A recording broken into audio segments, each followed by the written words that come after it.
Ni siku nyingine tena, namshukuru Mungu amenipa neema na kibali cha kuwepo hapa na kuongea na ndugu zangu wa Afrika. Leo natamani ni share vitu vitatu vya msingi sana ambavyo kwavyo vinaweza vikaibadilisha Afrika. Vinaweza vikabadilisha nchi zetu. Kwa hiyo mimi ni Mtanzania, nasema vinaweza vikabadilisha Tanzania, vinaweza vikabadilisha Kenya, Uganda, Rwanda, Burundi, Congo, South Africa, Namibia, Ghana, Togo, Nigeria, Zambia, Zimbabwe, Mozambique, Senegal, Niger, all those different countries. Hivi vitu vinaweza vikaibadilisha.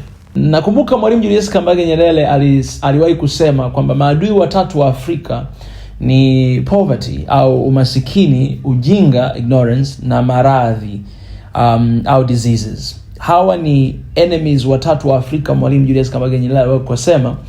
Na wakati natafakari vitu hivi ambavyo mwalimu aliwahi kusema, katika muktadha wa sasa, napoangalia nchi yako, nchi yetu, napoangalia Afrika kwa ujumla, nikaja na maadui watatu wakubwa wa Afrika ambao nadhani huu ujinga, maradhi na umasikini, hivi vyote vinaingia kwenye hao maadui watatu au vitu vikubwa vitatu ambavyo vinaweza vikabadilisha Afrika kabisa. Kwa sababu mimi ni mtu ambaye ninaamini katika positivity. Nitazungumzia kwa upande wa chanya, alafu nitazungumzia kwa upande wa hasi. Lakini kimsingi hivi vitu vitatu vinaweza vikabadilisha continent au bara letu la Afrika. Hivi vitu vitatu kimsingi vipo kwenye kitu kimoja. Kitu kimoja kimebeba hivi vitu vyote vitatu. Ila nitavizungumzia hivi vyote vitatu. Na kama ikumbukwe, mission yetu ni kuunganisha Afrika. Ni kuona Afrika iliyo moja, Afrika iliyo na nguvu, Afrika iliyo na uwezo, Afrika ambayo ina uwezo wa kujitegemea, Afrika inayokuwa ina uwezo wa kusimama yenyewe kama yenyewe, Afrika ambayo haitategemea sana nje, lakini itategemea katika uwezo ambao uko ndani, kwa sababu wao wanaitegemea sana Afrika. Na ndivyo ilivyo. Ndivyo ilivyo.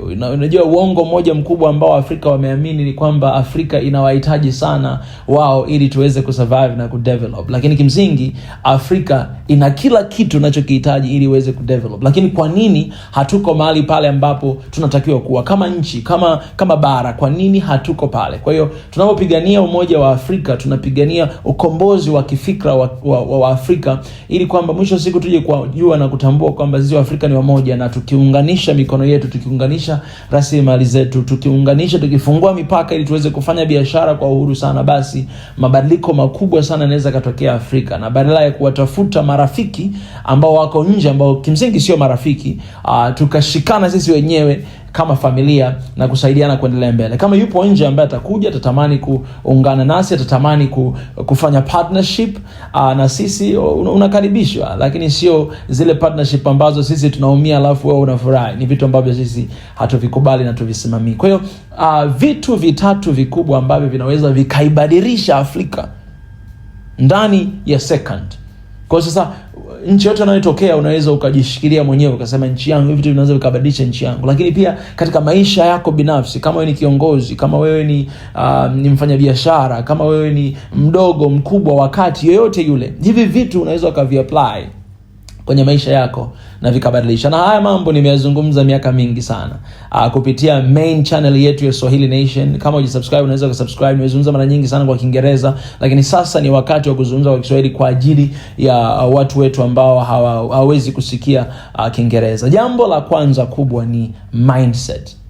Kiukweli sijui nisemaje mindset kwa Kiswahili, lakini naweza nikasema ni ufahamu. Vile jinsi ambavyo ufahamu wako umeutune au ufahamu wako umeweka.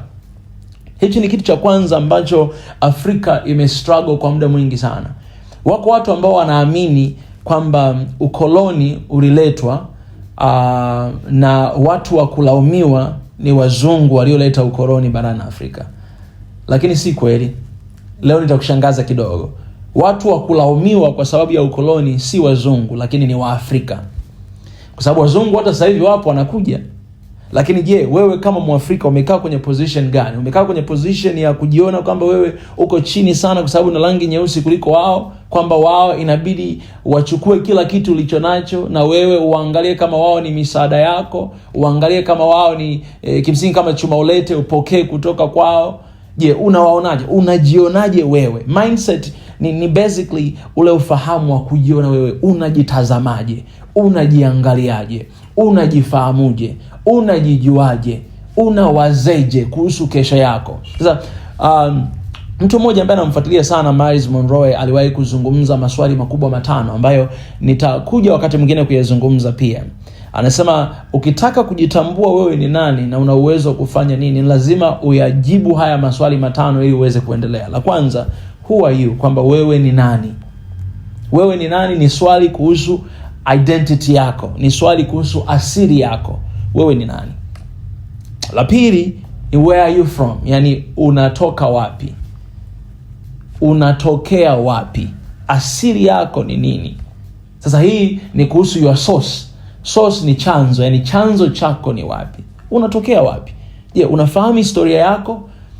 Kwa sababu hata makabila yetu tulionayo kimsingi yana historia zake. Mimi nilipokuwa najaribu kuangalia historia ya kabila langu na kuangalia watu wetu walitokea wapi, I was very surprised. Unaweza ukaangalia kwenye Google, utakuta kwamba asili yao walitokea maeneo ya Ethiopia, au watu walikuwa ni wafugaji, walipotokea kule wakao, kwa sababu walikuwa ni wafugaji, wakao wanatafuta wanyama, wakasogea maeneo ya Kenya, wakasogea all the way to Tanzania, maeneo yanaitwa Usagara, alafu baadaye wakaenda wakalocate to Dabaga, na huko sasa ndio Wahehe wanatokea. Kwa hiyo asili yangu ni wapi? Nimetokea wapi? Ndio maana naamini katika wana Afrika, kwa sababu mimi nimezaliwa hapa, mababu zangu wamezaliwa hapa, mababa zangu, mababu wote wamezaliwa hapa, lakini asili yangu nilikuwa nipo curious kujua mimi chanzo changu ni wapi. Kwa sababu ukishafahamu hivyo utajua kwamba Afrika yaani mimi nasema Afrika moja ni kwa sababu najua Afrika tuko wamoja, ni kweli tuko wamoja. Kwa sababu ya historia, chanzo changu na chanzo cha makabila mengi, clans nyingi ni hivyo pia. Nimetembelea nchi mbalimbali, Zambia nimeona the same thing, Ethiopia, Rwanda nimeona the same thing, Kenya nimeona the same thing, South Africa nimeona the same thing. Kwa hiyo unaweza ukaona hiyo asili au hicho chanzo kinatokea. Where are you from? La tatu ni why are you here? Umeshajua wewe ni nani, unatokea wapi? Asili yako, chanzo chako. Why are you here? Kusudi lako ni nini? Kwa nini uko hapa?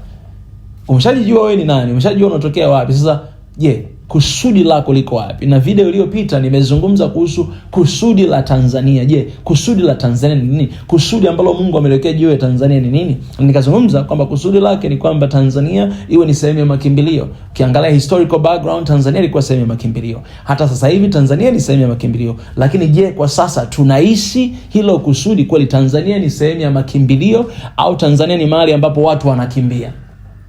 Lakini pia nikasema Tanzania, kusudi la Tanzania ni kuwa kivutio kwamba watu wakisikia, watu wakiona, wanatamani kuja na kuona uzuri na ubora na utajiri uliopo Tanzania.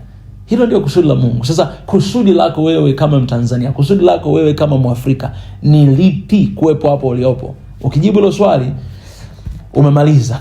Swali la 4, what can you do?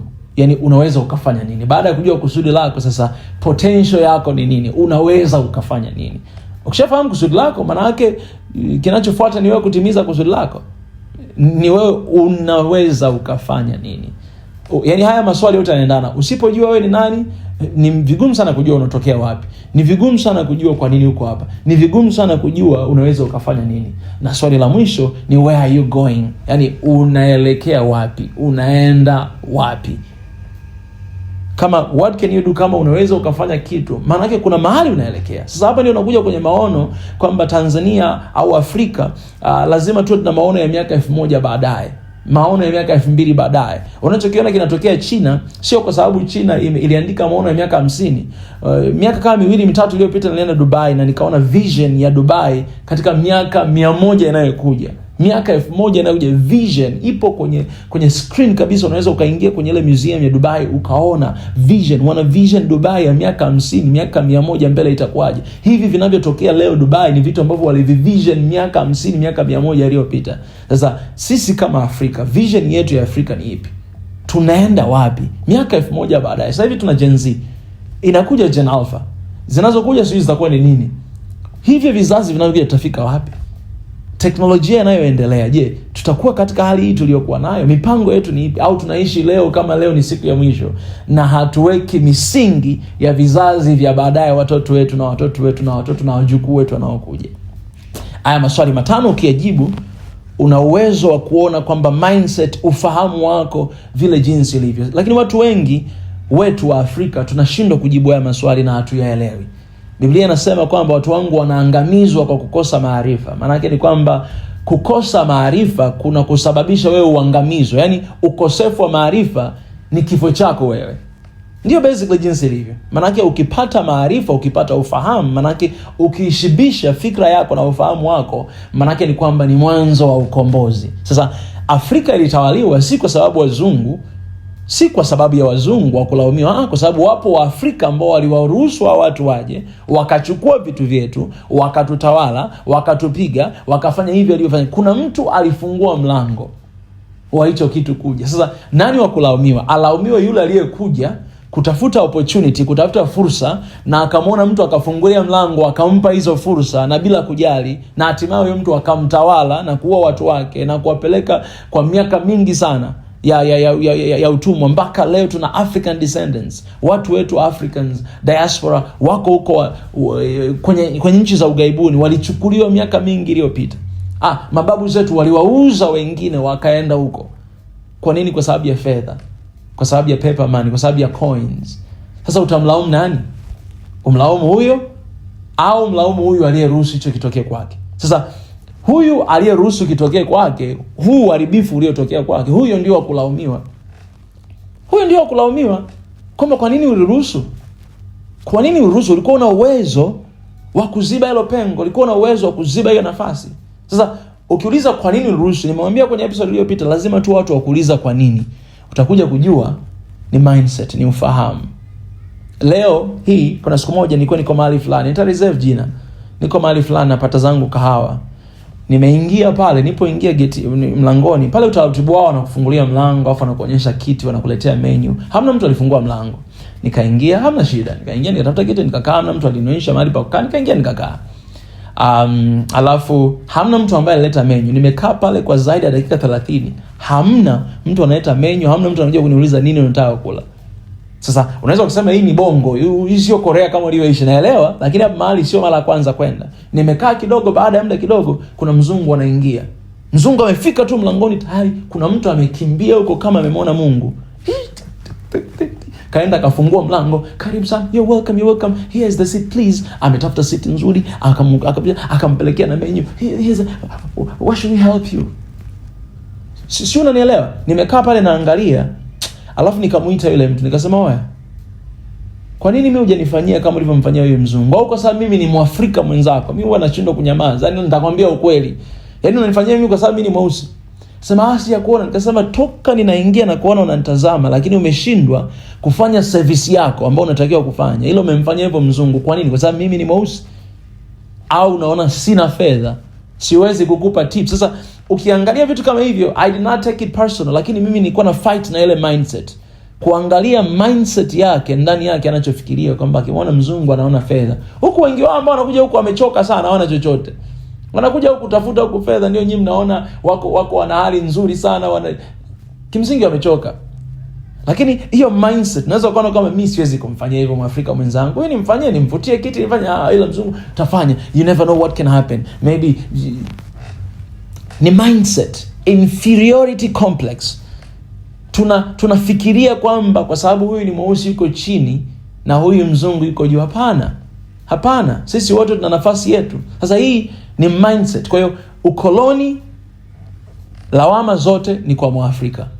Ndiye aliyeruhusu kitokee. Hata leo ninavyosema, kwa nini tunasimamia Afrika? Kwa nini tunaipigania Afrika? Kwa sababu tunaona kuna ukoloni mambo leo unakuja. Ukoloni wa sasa si wa kushika bunduki na kuweka kwenye chain. Ukoloni wa sasa ni wa kiuchumi. Mimi ni mwanauchumi. Wanakuweka kwenye engo ambayo hauwezi ukatoka kiuchumi. Na hii walipanga sio leo, toka mwaka 1884-85 walipanga kwenye ile Berlin Conference.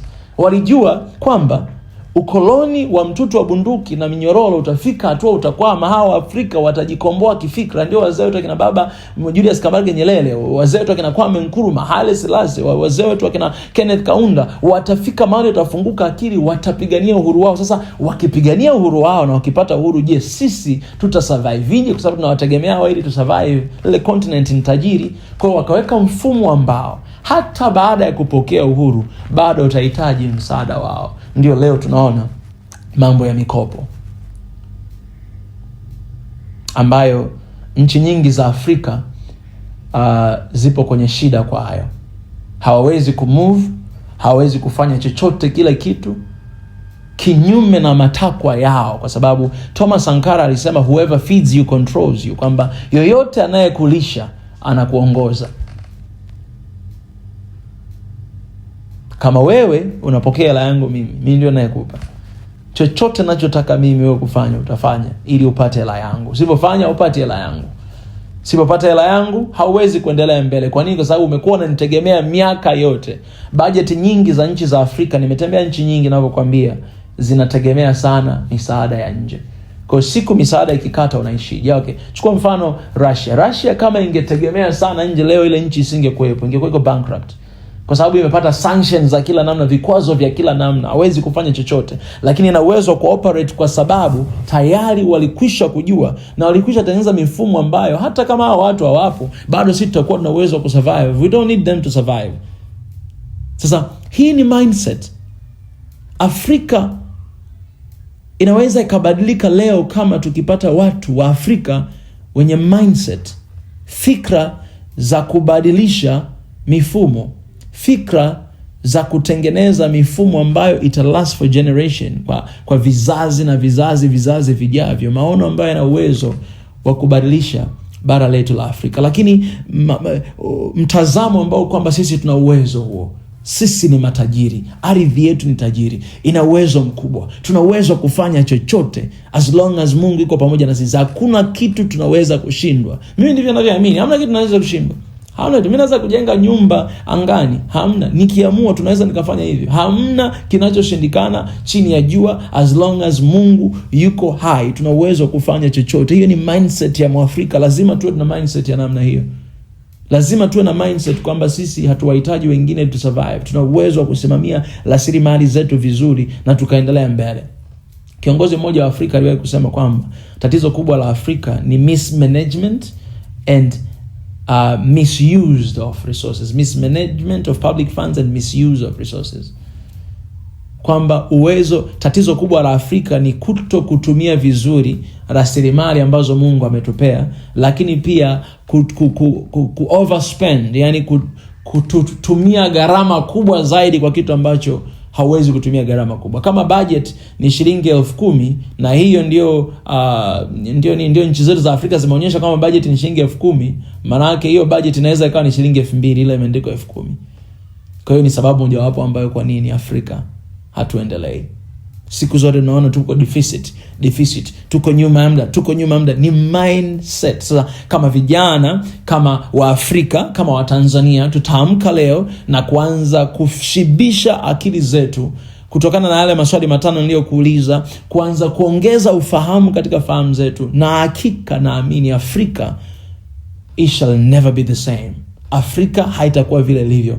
Tanzania haitakuwa vile ilivyo. Nchi zote za Afrika haziwezi kuwa vile jinsi zilivyo.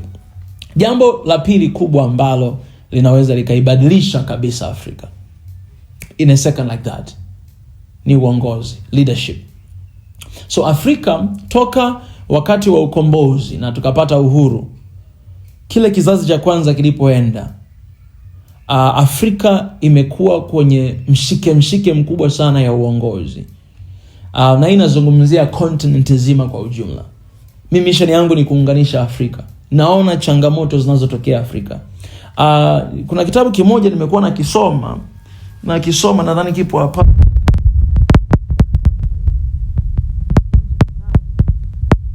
Baba yangu wa kiroho alinitumia wakati nipo gerezani kusoma. Nadhani wengi mmekiona.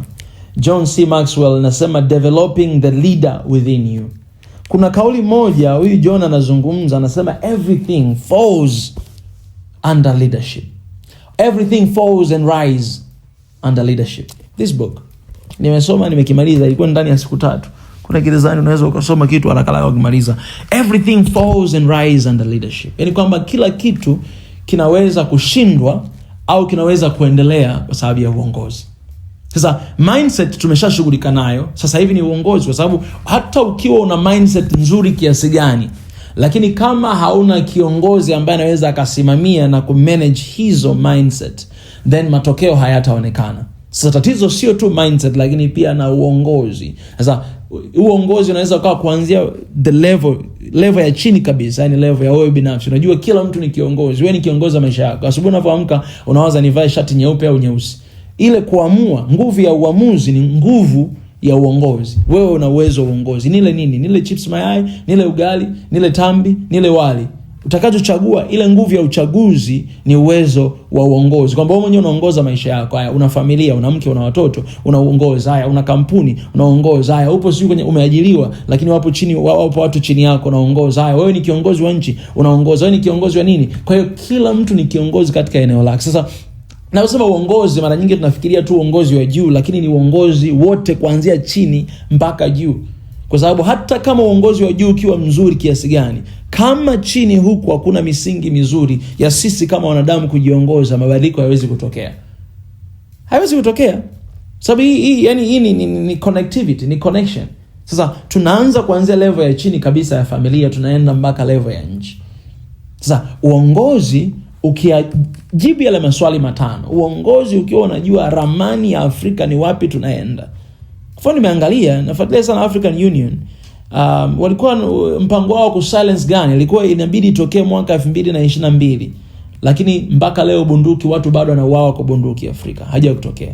Haya, African Union passport ilikuwa inatakiwa itolewe mwaka huo, mpaka leo bado haijatokea. Sasa tatizo ni nini? Tatizo je, ni release hiyo passport au tatizo ni usimamizi? Tatizo ni uongozi. Maono ambayo tunayo mara nyingi sio halisi, na maono ambayo tunayo mara nyingi ni kwa sababu ya kupata kura. Yaani naweka haya maono, nasema hivi vitu kwa sababu nataka watu wawe wana miemko wanichague, lakini mwisho wa siku siwezi kutimiza. Sina hiyo capacity ya kutimiza yale mambo niliyofanya. Sasa mwelekeo wa Afrika kutoka miaka 60 na kitu iliyopita toka tumpata uhuru mpaka leo ni matokeo ya ukosefu wa uongozi ambao uliweza kuiondoa Afrika hapa, ungeweza kuiondoa Afrika hapa kwenda mahali pengine pa juu. Yaani maisha yako ya leo ni matokeo ya vile jinsi ambavyo ulishindwa au uliweza kujisimamia jana.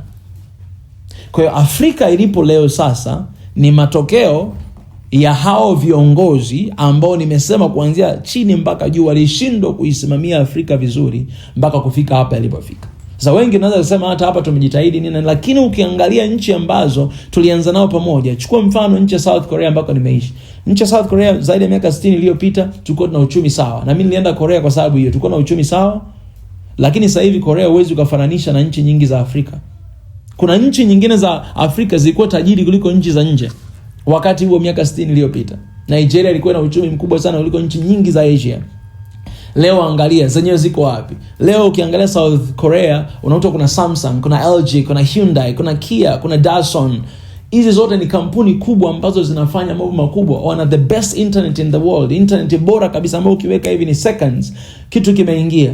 Angalia sisi leo huko tunahangaika na nini? Lakini tuko sawa sawa kiuchumi. Leo wako hapa. Kwa nini? Ukiangalia changes zilitokeaje South Korea, changes zilitokeaje Singapore. Unamuona kiongozi mmoja ambaye aliamka akajitoa ufahamu, akawa na maono na nchi yake, akatamani kuleta mabadiliko na akaanza kuleta mabadiliko. Toka wakati huo mpaka sasa nchi zile haziko kama vile jinsi zilivyokuwa. Kwa nini? Kwa sababu ya uongozi thabiti. Afrika inahitaji viongozi thabiti ambao watajali maslahi ya watu wao, ambao wataweka maslahi ya nchi mbele lakini si maslahi yao, ambao wataangalia maono na kutimiza mlengo wa nchi na sio kuangalia rafiki zao, ndugu zao, jamaa zao. Watasimama katika kweli na kuwapa nafasi watu wenye uwezo ambao wataleta mabadiliko kwa ajili ya faida ya vizazi vinavyokuja. Hapo katika level ya chini kabisa mpaka ya juu. Leo unaweza ukawa unamlaumu kwamba Mika, nimeona unafanya kazi na mdogo wako. Wewe kesho unaweza ukafanyika kama ukipata nafasi ya uongozi. Je, yupo kwa sababu ya uwezo au yupo kwa sababu ni mdogo wako? Ni maswali ya kujiuliza. Lakini unaona haya mambo, unayaona Afrika sana, unaona katika nchi zetu. Sio miezi michache nimetoka Uganda. Nikawa nashangaa sana, nasikia habari, nashangaa sana. Lakini sio Uganda tu, nchi nyingi za Afrika unaona hii issue inatokea. Sasa mimi sina shida na hilo kutokea. Wengi wanasema nepotism, favoritism. Sina shida na hilo as long as huyo mtu ana uwezo.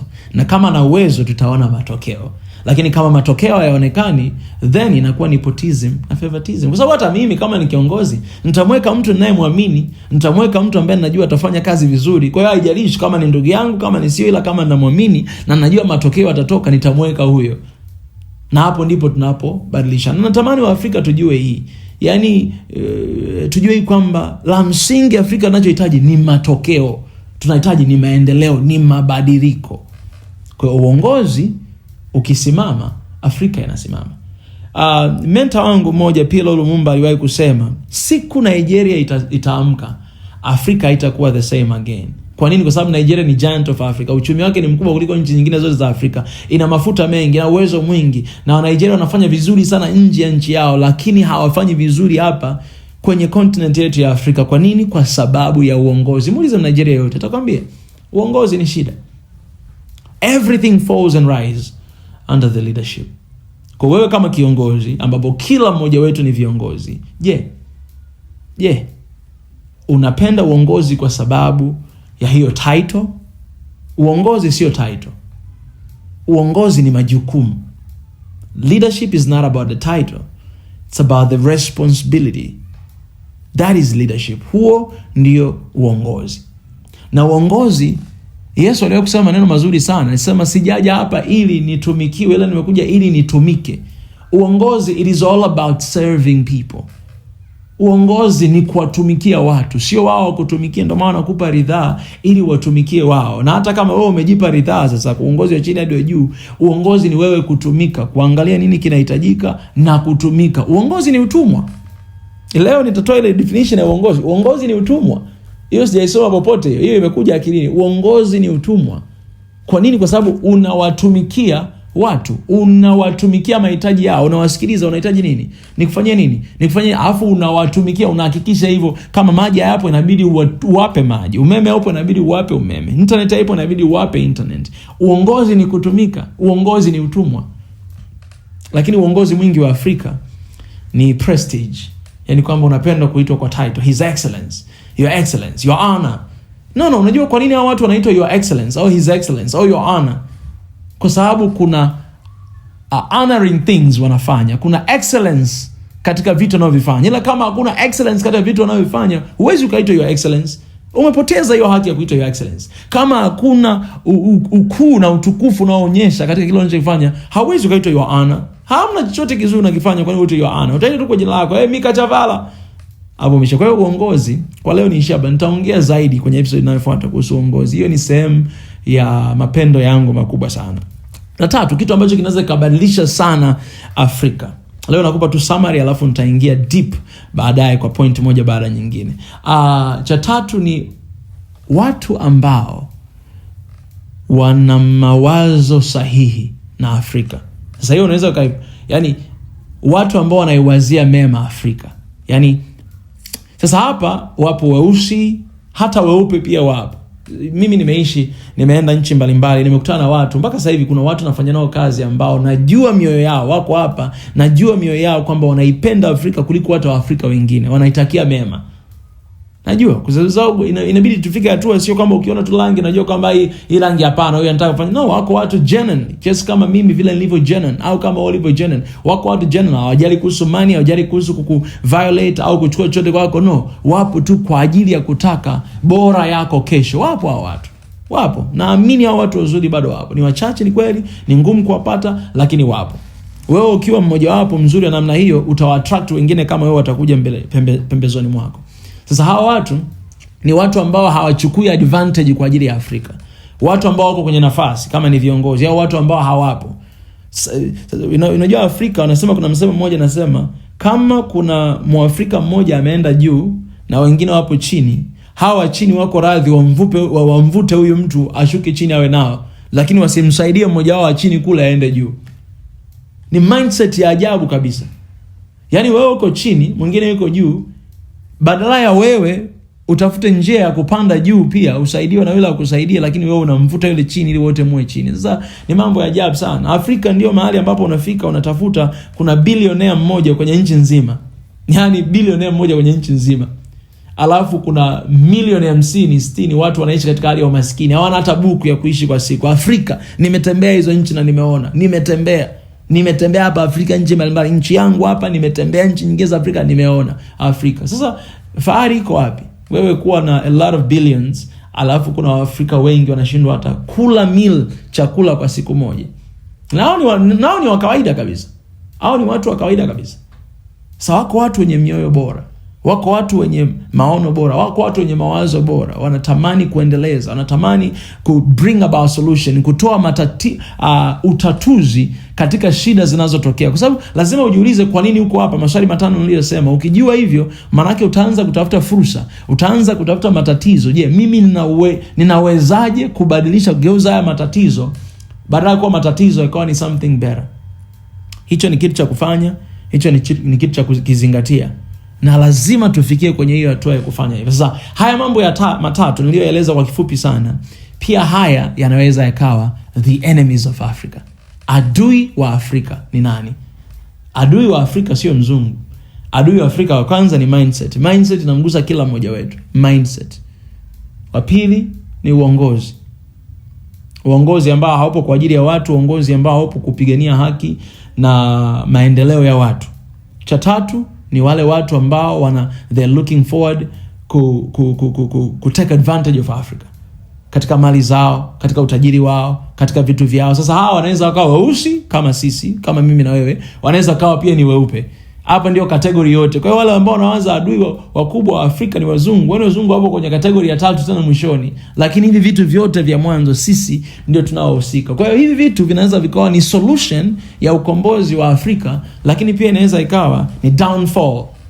Tunajichimbia wenyewe kaburi hapa Afrika. Sasa natamani kupata maoni yenu. Tafadhali, nimewapa summary, tutaendelea kuongea zaidi mbeleni. Niambie kwenye comment section, unawaza nini kuhusu mindset? Je, unadhani huyu ni adui wa Afrika kiaje? Unadhani huyu ni rafiki wa Kiafrika ni kiaje? Anabadilisheje? Wewe pia una point of view, uongozi au leadership Afrika.